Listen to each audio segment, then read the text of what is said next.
Good evening to each and everyone. I believe that pretty face alone does not marry, but pretty face sometimes just coupled with stupidity. If it is just coupled with stupidity, then it could be very, very disastrous. Good evening to each and everyone.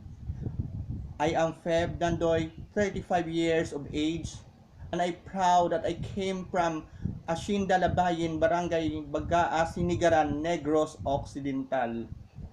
I am very much proud that I am Negrosanon.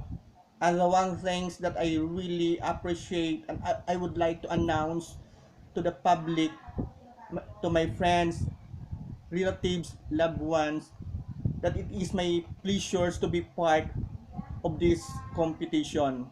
I'm very much happy that I am online housemate of Pinoy Big Brother. Thank you.